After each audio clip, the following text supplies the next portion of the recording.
वृंदावन सहित वृंदावन को प्रणाम करने से ना वृंदावन में जो कुछ भी है, जितने प्रभु महादेव को भी प्रणाम हो जाता है, ठाकुर जी को भी प्रणाम हो जाता है, यमुना जी को प्रणाम हो जाता है, जितने संत जन वहाँ पे हैं सबको प्रणाम हो जाता है।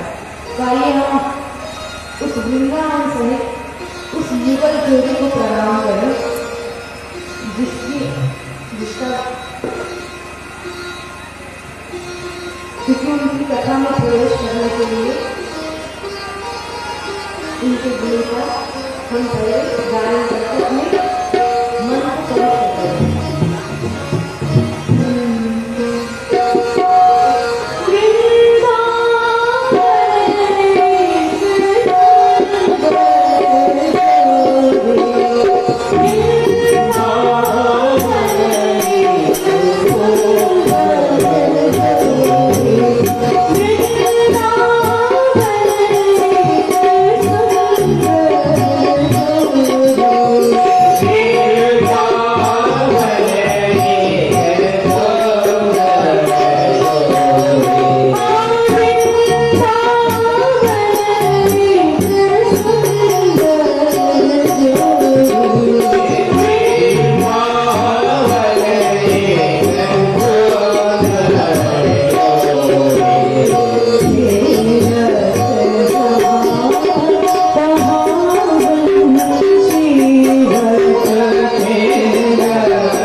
Oh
संतन की जय हो, विष्णु की जय हो, श्री आचार्य शरण भगवान की जय हो, सद्गुरुदेव भगवान की जय हो, गुरु सखी की जय हो, जय श्री राधे श्याम।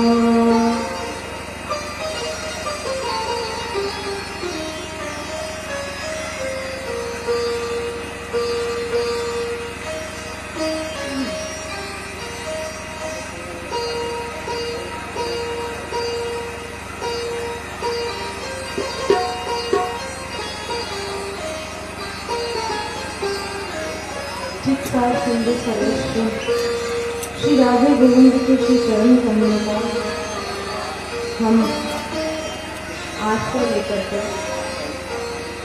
विगत 7 दिनों से हम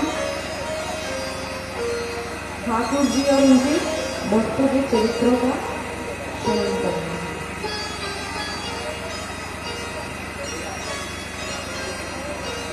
और आज अष्टम दिवस है।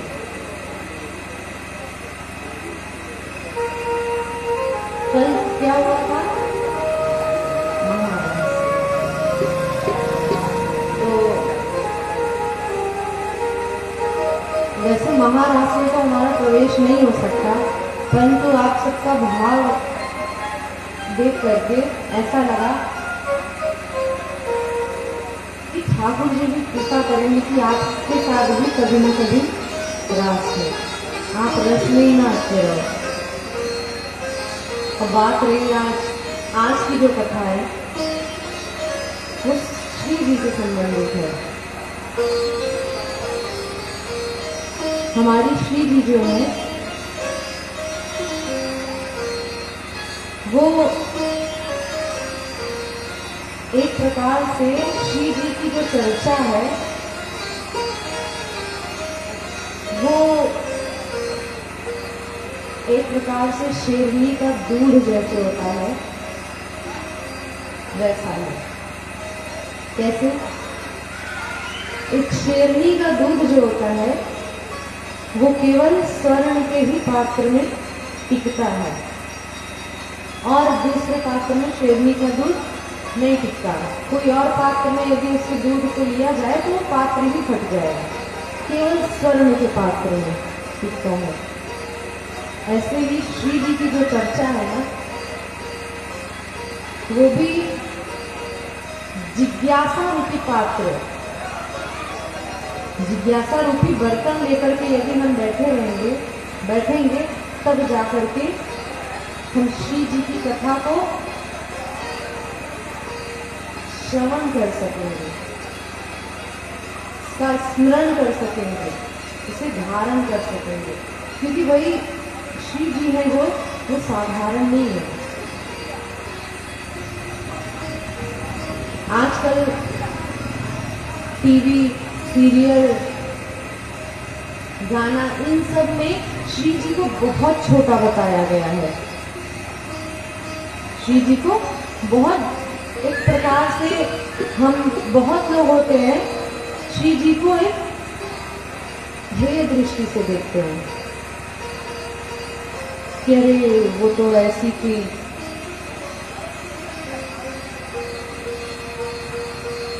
बताओ रात में कृष्ण से मिलने जाती थी, न शर्म न लाज। भाई ऐसा कहना भी अपराध है, परंतु कल हमने आपको समझाया श्री जी, ये जो गोपियां हैं श्री जी है वो कोई दूसरी नहीं। जो गोपी आदि थी वो सब दंड कारण वन की सब संत थे, ऋषि मुनि आदि थे, भक्तजन थे। श्री जी कौन है? ठाकुर जी की 3 शक्तियां होती हैं, एक तटस्था शक्ति, एक माया शक्ति और एक आह्लादिनी शक्ति। ठाकुर जी की 3 शक्ति होती है। तटस्था शक्ति से देवी देवताओं का निर्माण किया गया है। ठाकुर जी ने देवी देवताओं को स्वरूप बनाया है। माया शक्ति से हम सबको बनाया है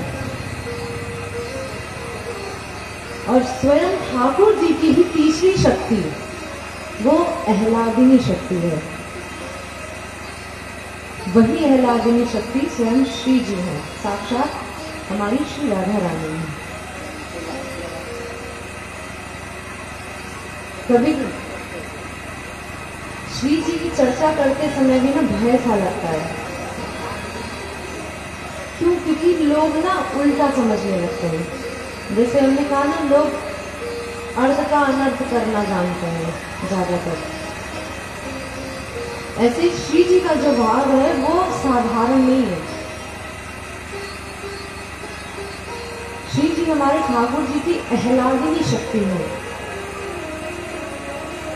स्वयं ठाकुर जी ही एक प्रकार से, ठाकुर जी दुनिया में जितने प्रेम है, भाई जो जैसे पानी का कोई आकार नहीं होता, ग्लास में रखा तो ग्लास के आकार का लंबा सा हो जाएगा, थाली में रखा तो थाली जैसा फैल जाएगा, किसी टोप में रखा तो टोप के आकार का हो जाएगा।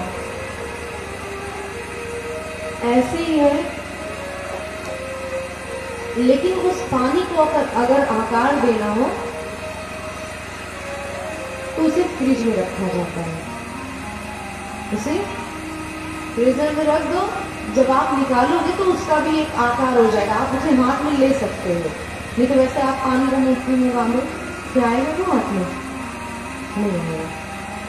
लेकिन उस पानी को यदि आकार देना हो तो उसे फ्रिज में रखना पड़ता है, तब वो उसका आकार बनता है। ऐसे ही ये जो प्रेम है वो भी निराकार था, जिसका कोई आकार नहीं था, लेकिन उस प्रेम की ही स्वरूप श्री जगत जननी श्री राधा रानी ही। जैसे पानी निराकार होता है, फ्रिज में रखने से उसका आकार हो जाता है, ऐसे श्री जी ही ठाकुर जी को सुख प्रदान करने के लिए, हम भक्तों को, रसिकों को, संतों को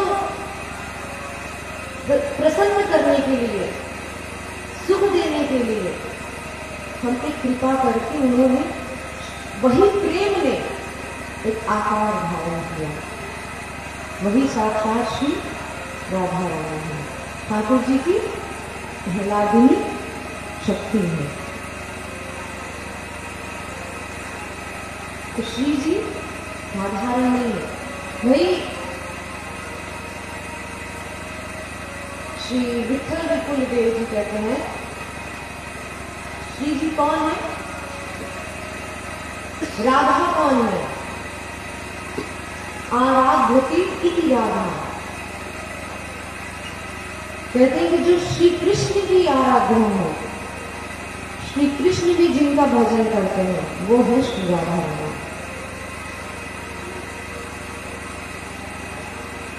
श्री जी के सदा चरण कमलों को पाने के लिए स्वयं श्री नंद नंदन तरसते हैं।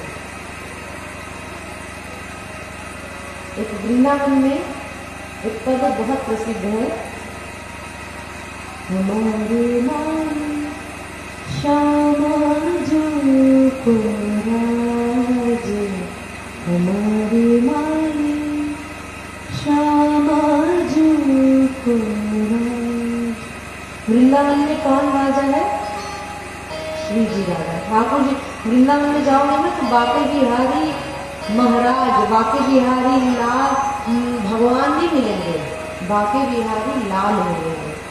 लेकिन यदि बरसाने चले जाओ तो क्या मंदिर के ऊपर लिखा रहता है, गए हो बरसाने, क्या लिखा रहता है, श्री लाडली जी महाराज।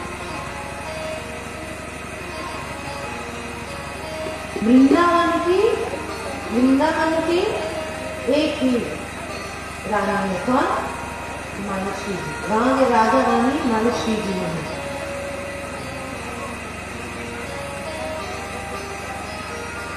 तो क्या कहते हैं, हमारे माई श्यामा जो को राज, हमारे माई श्यामा जो को राज, जाके अधीन सदा ही सावरो, जाके अधीन सदा ही सावरो, जाके अधीन सदा ही सावरो, जाके अधीन सदा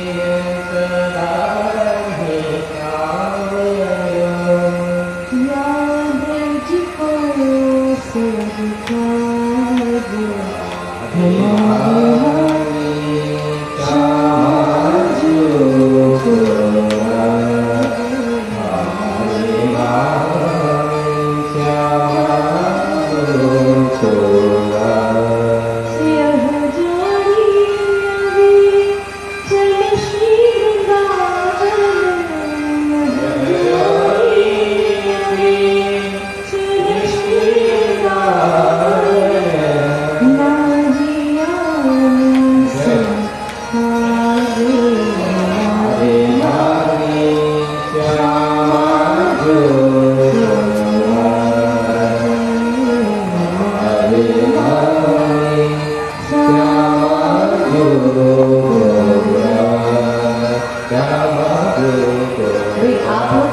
देखेगा। देखिए वैसे तो श्री जी का भाव कहने में वैसे ही मुझे डर लगता है, मुझसे कहा नहीं जाता। ऊपर से आप लोग अगर इधर उधर देखोगे तो मैं वहीं से लीला को कट कर दूंगी और दूसरा प्रश्न सुना के सीधे सीधे में विवाह करा दूंगी। बहुत हृदय पक्का करके आई हूँ, सोच रही हूँ कुछ तो आपको सुना दो। लेकिन ये आप लोगों के ऊपर है। इधर उधर नहीं देखना क्या आ रहा है क्या जा रहा है। तो श्री जी क्या है, वृंदावन में जाकर के एक ही लक्ष्य होना चाहिए।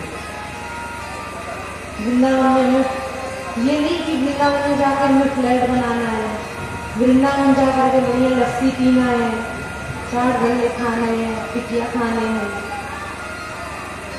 इस भाव से नहीं।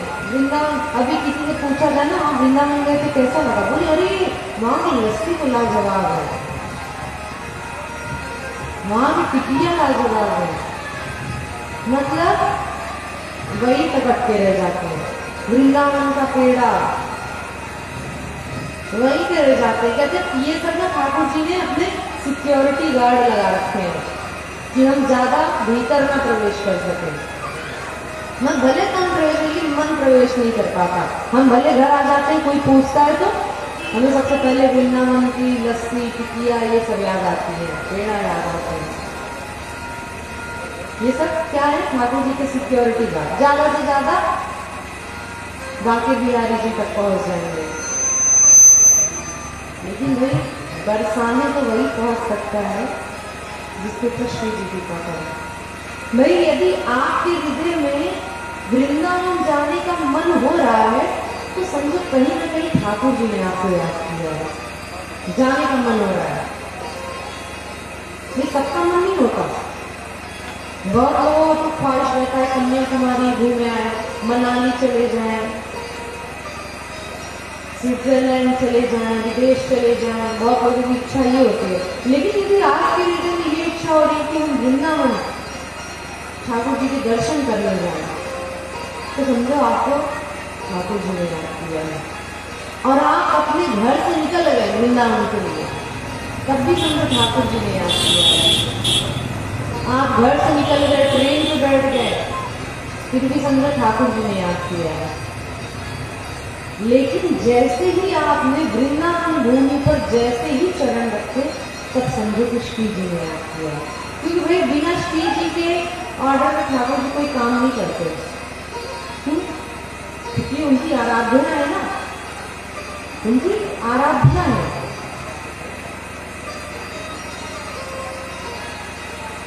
श्री जी जब स्मरण करती है, श्री जी जब याद करती है, तो भाई बरसाने पहुंच जाओ तो भाई समझो श्री जी उनको रीझ गई, मतलब फिक्स कर रखा है कि इसे तो अपना बनाएंगे हम। तो भाई ये जो वृंदावन है ना, अद्भुत है। वहां जाकर के केवल एक ही लक्ष्य रहना चाहिए, क्या, यह जोड़ी अभी चल श्री वृंदावन, यह जोड़ी अभी चल श्री वृंदावन, नाही आन सो काज बेमान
जाके अधीन सदा ही सांवरो या ब्रज की सरकार।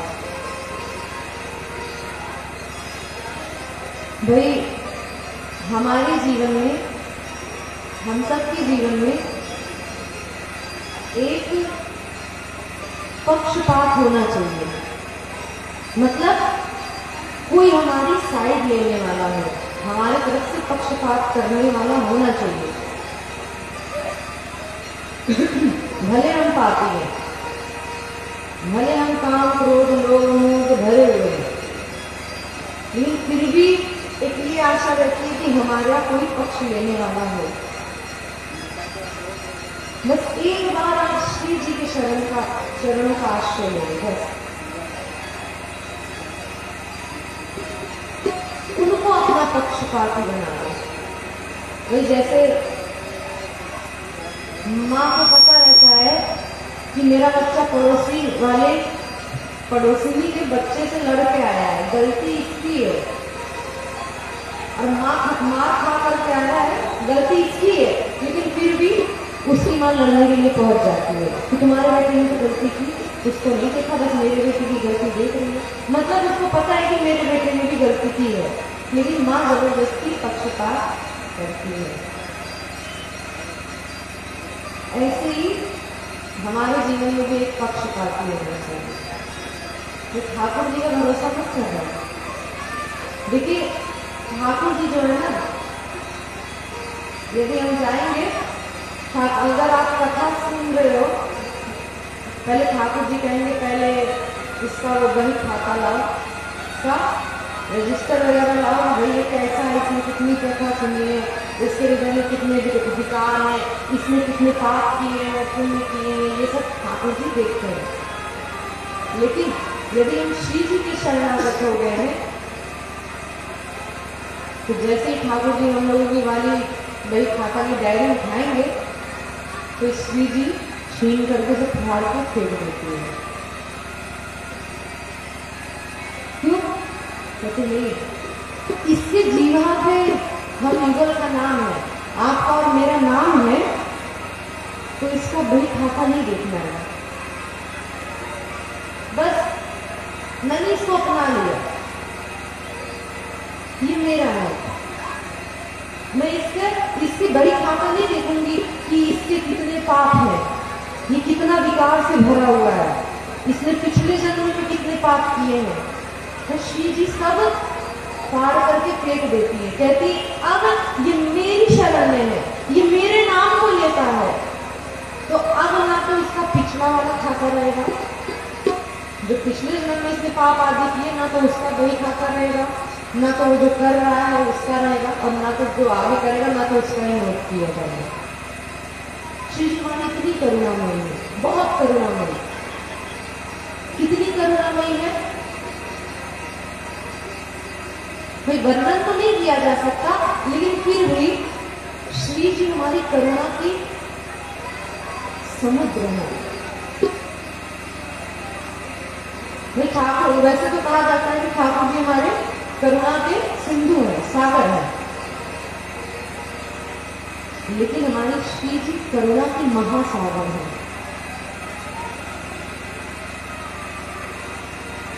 अद्भुत करुणा श्री जी में भरी हुई है। ठाकुर जी एक बार को हम लोगों की गलती पर गौर कर सकते हैं, लेकिन श्री जी कभी नहीं करेंगे। क्यों? एक बार यदि आप उनके शरण हो गए तो श्री जी नहीं देखते हैं, बस उनको वो कहते हैं मुझे कुछ नहीं पता, ये बस मेरा है। वो हमारे अवगुणों को नहीं देखते, क्योंकि वो करुणा से भरी हुई है।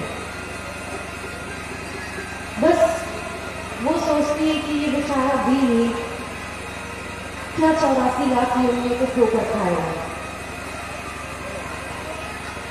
क्यों ना मैं इसे अपना लूं। कहते हैं कि एक बार ध्यान से सुनिएगा कथा को, इधर उधर बिल्कुल मत कीजिएगा। कहते हैं एक बार कलयुग में ही, एक बार वृंदावन में नंदगांव जो है, वहां पर खूब भीड़ लगने लगी ठाकुर जी के दर्शन के लिए। ठाकुर जी के निकुंज का भाव है। कहते हैं कि एक बार नंदगांव में खूब भीड़ लगी ठाकुर जी के दर्शन के लिए। नंद भवन में खूब दर्शनार्थी आते ठाकुर जी के दर्शन करने।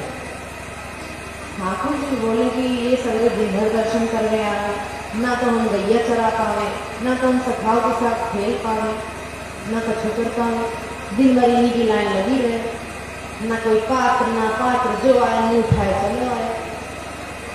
ठाकुर जी ऐसे वैसे सबसे थोड़ी मिलेंगे हम। तो ठाकुर जी ने क्या किया पता है? सो ठाकुर जी ने एक नोटिस बोर्ड लगा दिया, एक बार बोर्ड लगा दिया क्या, और उसमें लिख दिया कि मुझसे मिलने कौन आ सकता है और कौन नहीं आ सकता। तो ठाकुर जी ने इस नोटिस बोर्ड में लिख दिया था, निर्मल मन जन सो मोहि पावा, मोहि कपट छल छिद्र न भावा। भाई जिसका निर्मल मन है, जिसके भीतर कपट नहीं है, वही मेरे दर्शन करने आ सकता है।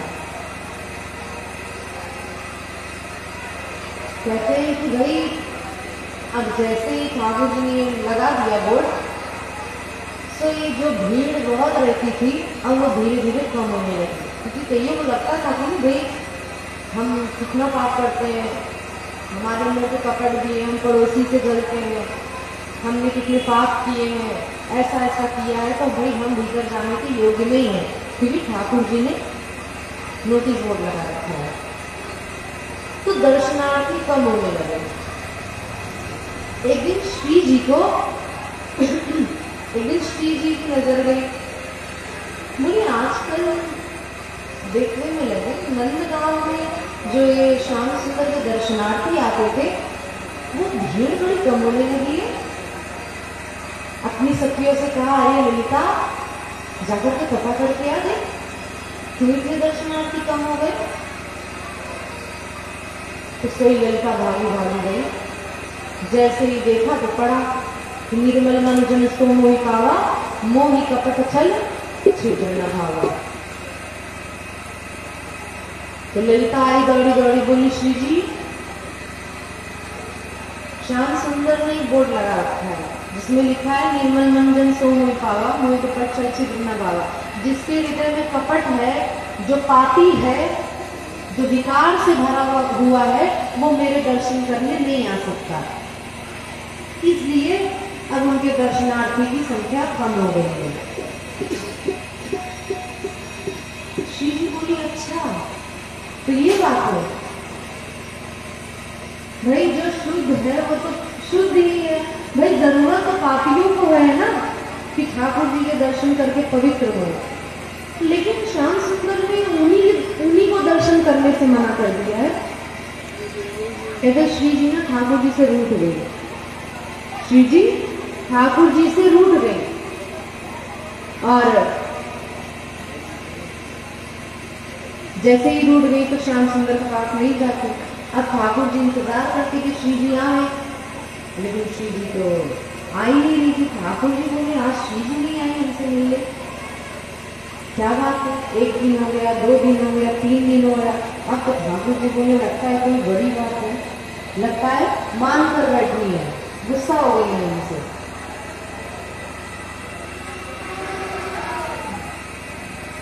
लगता है श्री जी हमसे रूठ गई है।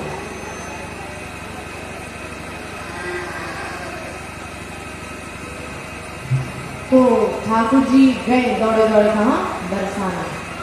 जैसे ही गए श्री जी को मनाने के लिए, तो कहते हैं श्री जी ने मुख फेर लिया। ठाकुर जी बोले, क्या हुआ श्री जी? बोले कि मुझे आपसे बात नहीं करना है। बोले क्यों? बोले आप तो केवल जो शुद्ध हृदय का है, आप केवल उसे ही स्वीकार करते हैं, आपके पास पापियों को और जो विकार से भरे हैं उनको दर्शन देने का समय कहाँ है? बोले ऐसा किसने कहा आपसे? बोले आप नहीं तो लिख रखा है अपने द्वार के बाहर। तो ठाकुर जी बोले कि नहीं, मैंने लिख दिया भाई जो निर्मल हृदय का है वही मेरे दर्शन करने के योग्य है। श्री जी बोले, अच्छा मतलब जो बेचारे पापी हैं, मतलब उनको कृपा मिलने की मतलब कोई आशा ही नहीं। मतलब क्या उनकी कभी कृपा नहीं होगी? मतलब हम भटकते ही रहेंगे हमेशा। श्री ठाकुर जी बोले तब हम क्या करें? बोले कि मेरी मानो तो पहले ये बोर्ड बदलो। बोले बदले कि हटाए? बोले नहीं बदलो। क्या? और उस बोर्ड पे क्या लिखो? सन्मुख हो ही जीव मोहि जबहि, जन्म कोटि अघनाशनि तबहि। जब जीव मेरे सन्मुख हो जाएगा, उसके सारे जन्म कोटि अघनाशनि तबहि, उसके जन्मों के सारे अब सारे पाप ताप सब नष्ट हो जाएंगे। बस वो मेरे सन्मुख हो जाए, मेरी शरण में आ जाए। ये लिखो, ये श्री जी ने कहा। तो जैसे ही ठाकुर जी बोले ठीक है हम कर देंगे, जैसे ही ठाकुर जी ने वो बोर्ड बदला, श्री जी प्रसन्न हो गए। तो देखिए हम कह रहे ठाकुर जी एक बार को विचार करेंगे। ठाकुर जी एक बार को विचार करेंगे कृपा करने में, लेकिन हमारे श्री जी विचार नहीं करते। सहज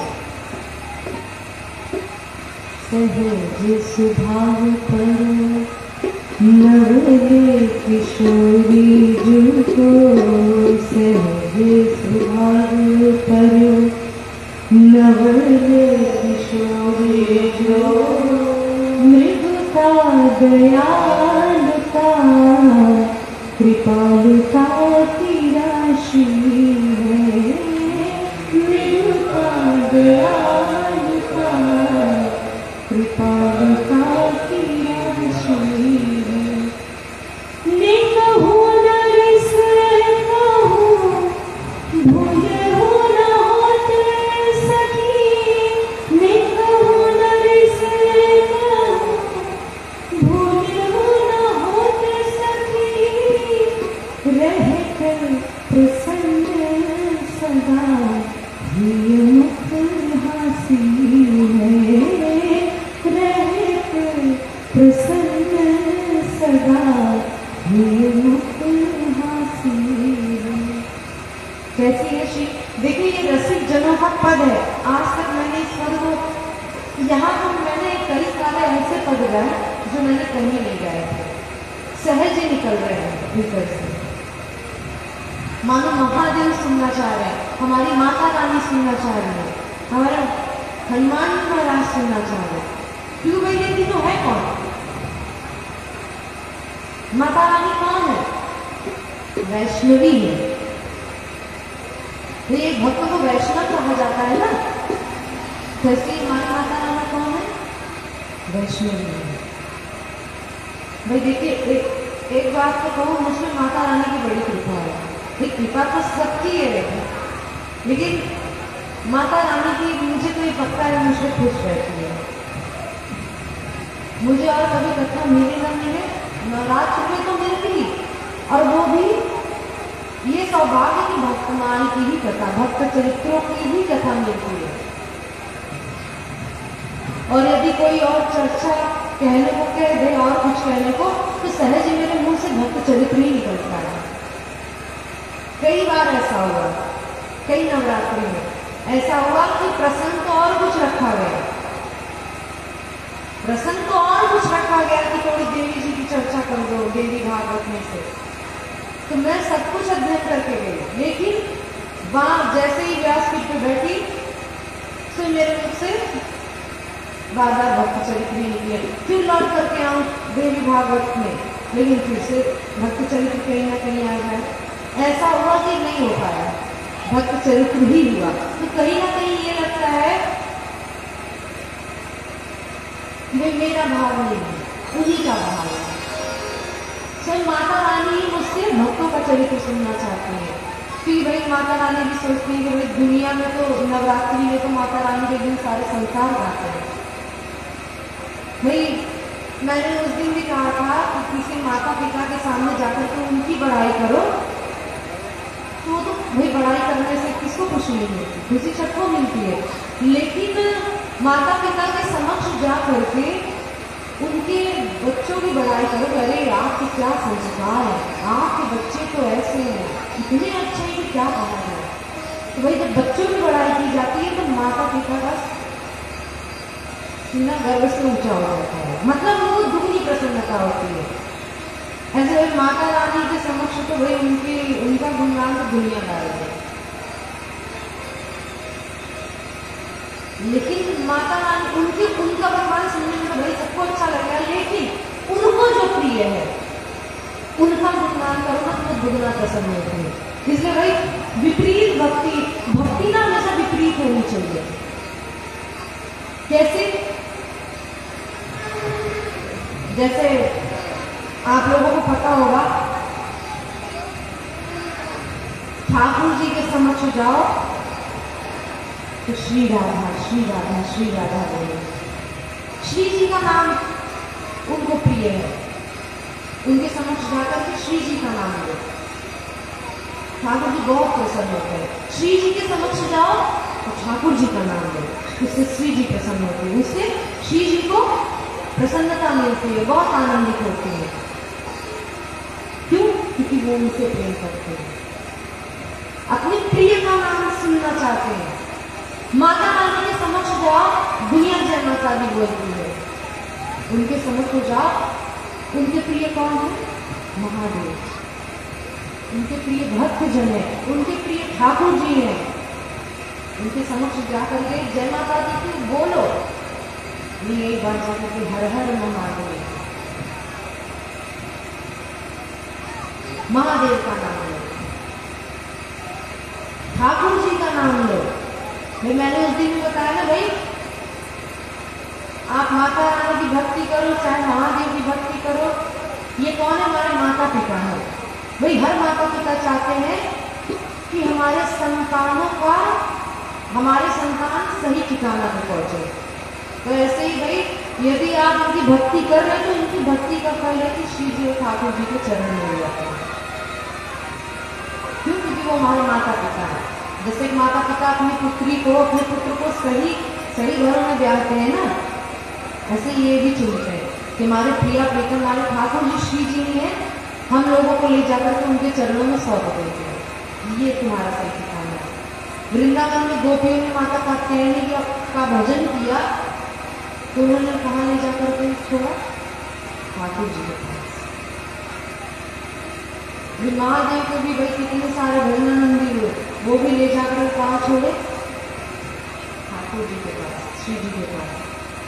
उस दिन मैंने हरिराम व्यास जी की कथा सुनाई थी ना, तो भाई इनके भक्ति का फल ही यही है कि श्री जी ठाकुर जी के चरणारविंदों में हमारा प्रेम है। तो भाई विपरीत भक्ति हो, माता रानी के समक्ष जाओ, महादेव का नाम लो, ठाकुर जी का नाम लो। क्यों? क्योंकि ये भी उन्हीं की भक्ति करते हैं और वो इनकी भक्ति करते हैं। महादेव के समक्ष जाओ, दुनिया ओम नमः शिवाय बोलता है, महादेव के समक्ष जाकर के दुनिया ओम नमः शिवाय बोलता है, हर हर महादेव बोलता है। मैं तो कह रही हूँ जैसे ही आप महादेव के मंदिर में जाओ ना, श्री राम जय जय राम, श्री राधा वल्लभ लाल की जय, ऐसा जयकारा। कहते हैं श्री वृंदावन में, ध्यान से सुनिएगा, जो श्री वृंदावन में श्री राधा वल्लभ लाल है वो कौन है पता है? दर्शन किया आप लोगों ने श्री राधा वल्लभ लाल के? नहीं देखा होगा तो फोटो में देख लेना फोन में। तो ये जो राधा वल्लभ लाल है ना, वो यहाँ के ठाकुर नहीं है। जैसे ये जो हम लोग किस द्वीप में रहते हैं? जम्बू द्वीप में।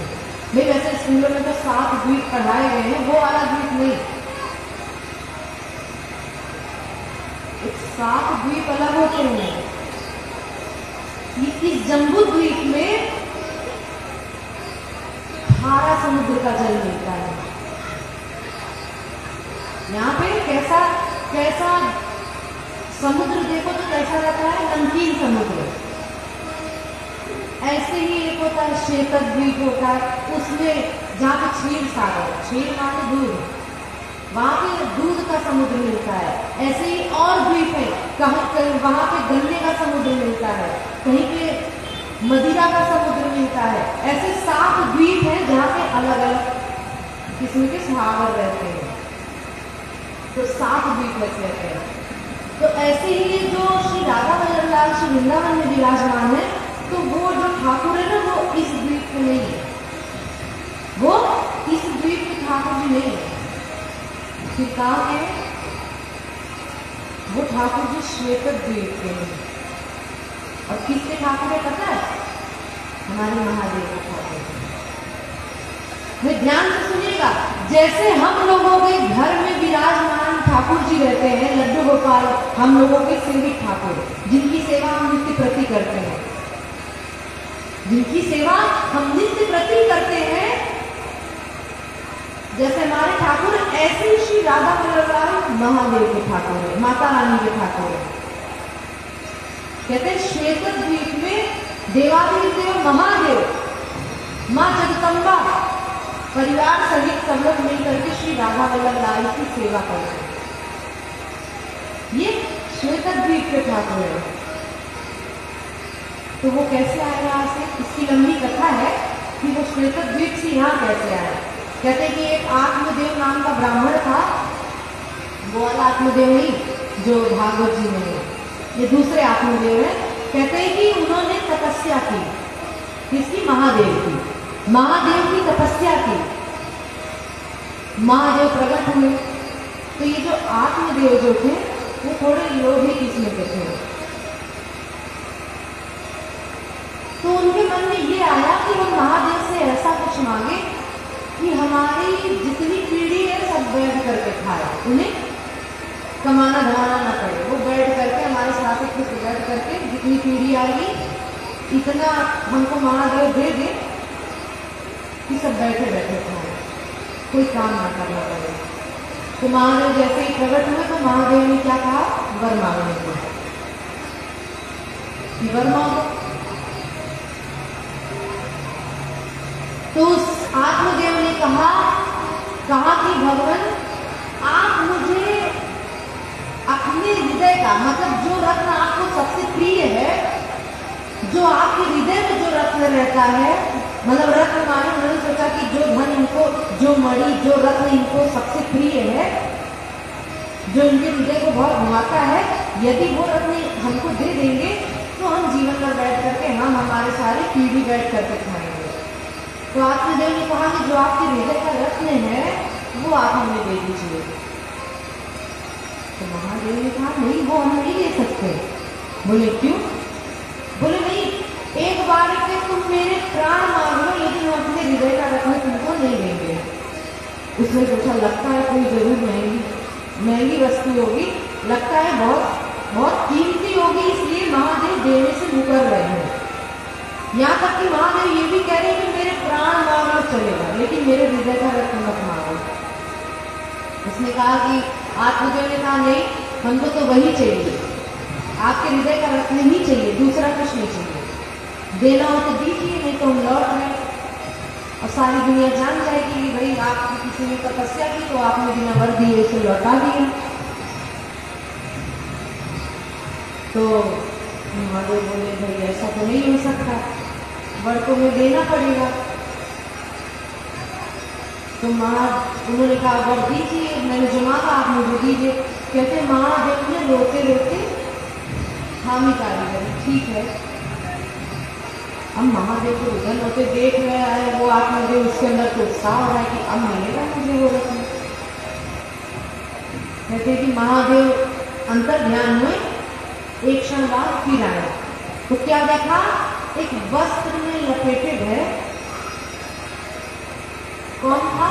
उनके ठाकुर श्री राधा वल्लभ लाल। श्री राधा वल्लभ लाल। महादेव ने कहा ये लो, ये मेरे हृदय के रत्न है, हमारे श्री ठाकुर जी यही हमारे हृदय के रत्न है, इसलिए हम तुमको नहीं देना चाहते थे। तो महादेव जी ने ले जाकर के उनके हाथों में दे दिया और दे करके महादेव अंतर ध्यान हो गए। अब वो जैसे ही आत्मदेव वो कपड़ा हटा करके देखा तो ठाकुर जी बोले लो, रत्न तो मिला नहीं, ऊपर से ये और मिले। रत्न तो मिला नहीं, ऊपर से ये और मिले। अब इनके लिए खर्चा भी और करना पड़ेगा। भाई घर में ठाकुर जी आ जाते हैं तो उनके लिए भोग की व्यवस्था, सेवा की व्यवस्था आदि सब करना पड़ता है ना। बोले लो रत्न तो मिला नहीं, ऊपर से ये ठाकुर जी और मिल गए, अब इनको तरह तरह के भोग खवाओ, इनकी सेवा करो, काम नहीं है दुगना, मिला तो कुछ नहीं वैसे रखना भी। वो बेचारा पछताता हुआ कि महादेव रोक रहे थे, मैं फिर भी नहीं माना। कहते वो पछताता हुआ वो आत्मदेव ठाकुर जी को लेकर के चला आया, बेमना का सेवा करने लगा वो ठाकुर जी, मतलब बड़े भाव से सेवा नहीं करता था ठाकुर जी की। तो महादेव को अच्छा नहीं लगा। तो जिस समय महादेव ने ठाकुर जी को दिया था तो ठाकुर जी की वंशी महादेव के ही पास रह गई थी, जो वंशी है वो महादेव के ही पास रह गई थी। तब महादेव ने उस वंशी से कहा कि हे वंशी, तुम जाकर के वृंदावन में अवतार लो, श्री वृंदावन में जाकर के तुम अवतार लो। कहते हैं उस वंशी ने जाकर के वृंदावन में अवतार लिया। कौन कौन होगा वंशी के अवतार? कहते हित हरिवंश महाप्रभु, श्री हित हरिवंश महाप्रभु। आप लोग जानते होंगे ना, श्री प्रेमानंद जी कीर्तन करते हैं ना, जय जय राधा वल्लभ श्री हरिवंश श्री वृंदावन श्री वंश। तो जो ये श्री हरिवंश महाप्रभु है वही ठाकुर जी के वंशी के अवतार है। कहते हैं जब वो हित हरिवंश महाप्रभु आए तो महादेव ने उनको आज्ञा दे रखी थी कि तुम जाना सातमदेव के यहाँ से वो ठाकुर जी को लेकर के आना, उन ठाकुर जी को लेकर के वहां से आना और ले आकर के वृंदावन में विराजमान करके उनकी सेवा करना। कहते हैं कि आप हित हरिवंश महाप्रभु गए तो वही उनकी दो कन्याओं से, उनकी दो कन्या थी आत्मदेव की, उनकी दो कन्या से हित हरिवंश महाप्रभु का विवाह हुआ। और श्री जी ने ठाकुर जी ने स्वप्न भी दे रखा था कि हित हरिवंश महाप्रभु आ रहे हैं, उनसे अपनी बेटियों का विवाह करा देना और दहेज के रूप में मुझे दे देना। तो उन्होंने अपनी बेटियों का विवाह किया हित हरिवंश महाप्रभु से और दहेज के रूप में ठाकुर जी हित हरिवंश महाप्रभु को दे दिए। तो वही हित हरिवंश महाप्रभु वो ठाकुर जी को ले आकर के कहाँ विराजमान किए? वृंदावन में। तो वो आज भी महादेव के ठाकुर आज भी वृंदावन में विराजमान है, श्री राधा वल्लभ। इसलिए मैं कहती हूँ जब जब महादेव के मंदिर में प्रवेश करो ना तो सब लोग बोलते ना हर हर महादेव, वैसे आप हर हर महादेव मत कहो, श्री राधा वल्लभ की जय। कहते जैसे ही आप ये शब्द कहोगे ना महादेव के रोम रोम खड़े हो जाएंगे, महादेव के तीनों नेत्र भीग जाएंगे। महादेव बोले अरे मेरे ठाकुर का नाम किसने लिया? भाई कैसे कितना हृदय में पत्थर रख करके उन्होंने आत्मदेव को अपने ठाकुर दिए। तो भाई अपना ठाकुर कोई दे सकता है किसी को? ये महादेव ने भाई वर देने को कह दिया था इसलिए उनको देना पड़ा। तो उनके वियोग में तो रहेंगे ना महादेव, दिन रात रोते हैं अपने ठाकुर की याद में, श्री राधा वल्लभ लाल की याद में महादेव दिन रात रोते रहते हैं। कहते महादेव को इसलिए भाई महादेव को भीगे देव कहा जाता है, दिन भर भीगे रहते हैं, सब आते हैं जल चढ़ाते जाते हैं, वे भीगे देव हैं। रसिक जन तो ये भी कहते हैं महादेव दिन भर रुदन करते रहते हैं। तो एक भक्त जो होता है ना वो अपने अश्रुओं को प्रयास करता है कि छिपाए, अपने अश्रुओं को प्रयास बहुत करता है कि छिपाए। कभी कभी भाई विस्फोट हो जाता है, नहीं छिपा पाता, लेकिन फिर भी एक भक्त प्रयास करता है कि अपने आप को संभाले, प्रयास करे कि छिपाए। तो महादेव ने इसलिए नियम बना दिया कि मुझको दिन भर जल चढ़ाते रहे। तो भाई अश्रु जल गिरते रहेंगे, ऊपर से पानी वाला जल गिरता रहेगा तो वो अश्रु जल दिखेगा। तो भाई महादेव दिन भर अपने ठाकुर जी की याद में रोते रहते हैं कि मेरे राधा वल्लभ लाल कैसे होंगे। तो जैसे ही मंदिर में प्रवेश करो ना तो श्री राधा वल्लभ लाल की जय से महादेव को एक प्रकार से हृदय में ठंडक मिल जाएगी। फिर मेरे ठाकुर का नाम किसने लिया? देखना आपको एक अलग सा अनुभव होगा। आप रोज ओम नमः शिवाय कहते हैं, अब राधा वल्लभ लाल कहते हुए जाइएगा, श्री राधा वल्लभ लाल की जय। अगर वास्तव में आप हृदय से कह रहे हो ना, आपको एक अलग अनुभव होगा कि जैसे पहले हम जाते थे दर्शन करने, जितना प्रेम जागृत पहले नहीं होता था, कुछ अलग सा लग रहा है। नहीं आपको हो या ना हो, हमको तो होता है। श्री राम, हनुमान जी के मंदिर में जाओ, बहुत लोग हनुमान चालीसा पढ़ना शुरू कर देते हैं। बैठ जाओ। श्री राम जय राम जय जय राम, श्री राम जय राम जय जय राम। जाकर के हनुमान जी के समक्ष कीर्तन करो।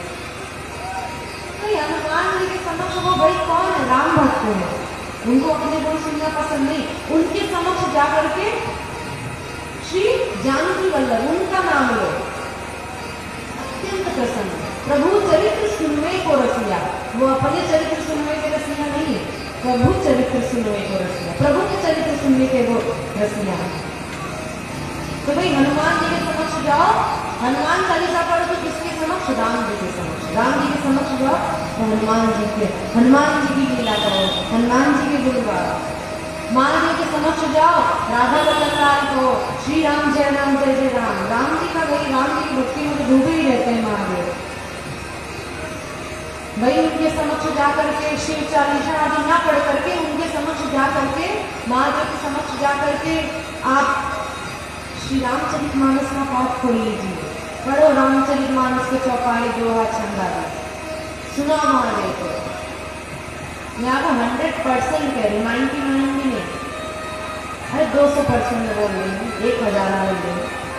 आपको कुछ ना कुछ एक अलग प्रेम जागृत होगा आपके हृदय में। आपको लगेगा कि भाई जो पहले नहीं, ठाकुर जी से जो पहले जितना अपनापन नहीं लगता था, वो अब लग रहा है। क्यों?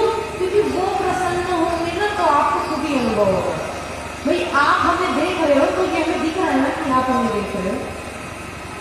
तो भाई मैंने उस दिन भी कहा कि भाई आप मंदिर में लाखों की भीड़ है, आप तो ठाकुर जी को देख रहे हो, लेकिन लाखों में से ठाकुर जी किसको देख रहे हैं, ये बड़ी बात है। तो भाई विपरीत भक्ति करो तो पक्का ठाकुर जी आप ही को देखेंगे। तो भाई भक्ति जो है वो विपरीत करो। ऐसे ही हमारे श्री जी जो है, उनको भी उनके समक्ष भी जाकर के ठाकुर जी का नाम है, ठाकुर जी के समक्ष जाकर के श्री राधा श्री राधा श्री राधा। भाई मैंने कहा ना, एक पक्षपाती होना चाहिए। श्री जी की शरण में चले जाओ। भाई एक दिन ठाकुर जी भी रीझ जाएंगे, राधे राधे कहोगे तो श्री जी भी आपके श्री जी को रीझेंगी, ठाकुर जी भी रीझ जाएंगे। ठाकुर जी बोले हाँ बात श्री जी आप सही करें, जिसका खाता वही नहीं उठना चाहिए। भाई इसीलिए तो संत जन कहते हैं ना, भाई नाम रखो गिरधा है। श्री राधा श्री राधा श्री राधा। भाई एक प्रकार से आदत डाल लो, जैसे खाने के बगैर नहीं रह पाते ना।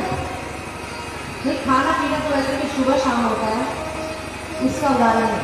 जैसे श्वास हर क्षण लेते हो, श्वास हमारे लिए जरूरी होता है, वैसे ही हर क्षण राधा। श्वास ऊपर लो तो रा, जैसे छोड़ो तो धा, राधा राधा राधा।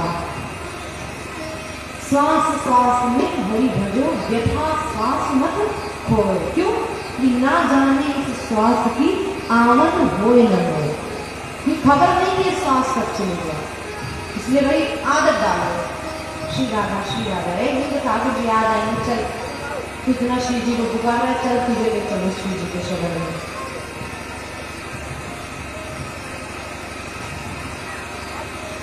तो प्यारा भाव याद आ रहा है राधे।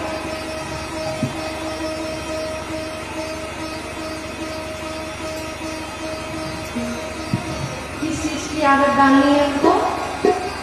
राधा नाम की। भाई फोन आता है तो हेलो मत करो। भाई देखो आदत तो सबकी है, मेरी भी आदत होती, लेकिन मैं देखो मैं कथा सुनाने बैठती हूँ ना, तो यही नहीं कि मैं आपको उपदेश दे रही हूँ, केवल आपको मैं जो कह रही हूँ मैं भी प्रयास करती हूँ, मैं भी वो करूँ। हाँ, जो अक्सर मैं कहती वही हूँ जो मैं करती हूँ, लेकिन वास्तव में कभी कभी मुझ से ऐसा निकल जाता है, ऐसी बातें निकल जाती है कि मैं जो नहीं करती वो कह भले दे रही हूँ लेकिन मैं नहीं करती। लेकिन सोचती हूँ कि भाई मैंने जब ये शब्द कहा तो कहीं ना कहीं ठाकुर जी मेरे द्वारा भाई एक संदेशा दूसरे को तो पहुंचा ही है। एक बार वो मुझसे भी कहना चाह रहे कि भाई तू तो कह रही खुद करती है, पहले खुद करती, प्रयास मैं भी करती हूँ। फोन ऑन आए ना, हेलो नहीं, राधे राधे, जब तक अगला राधे राधे ना बोल रहे ना तब तक किससे बात ही नहीं करना। राधे राधे, वो दूसरी, हाँ कैसे हो, राधे राधे, अरे पहले बताओ हो कहा, राधे राधे, मतलब जब तक वो ना राधे राधे कर रहे, भाई आपके नाम से, आपके राधे राधे कहने से यदि अगला कोई राधे राधे कह रहा है तो भाई आपने तो राधे राधे कह करके अपना कल्याण किया ही, अगले ने राधे राधे नाम सुना भी और आपकी वजह से वो राधे राधे बोल भी दिया, तो भी कोई साधारण बात नहीं है। भाई राधे राधे कहने की आदत डालो, दिन भर राधे राधे, नमस्ते प्रणाम ये सब करना छोड़ दो, राधे राधे। एक प्रकार से खुद भी नाम लो और दूसरों से भी नाम लिवा करके उसका भी कल्याण करो। हम राधे राधे बोलेंगे न जाने कितने अगल बगल कोई प्रेतात्मा होंगी, कोई जीव आदि होंगे चीटी चीटा, वो भी राधा नाम सुनेंगे तो उनका भी कल्याण होगा। कोई केवल अपना कल्याण मत करो, सबका कल्याण करो। तो किस चीज की आदत डालो, राधा। तो आइए बड़े भाव से क्या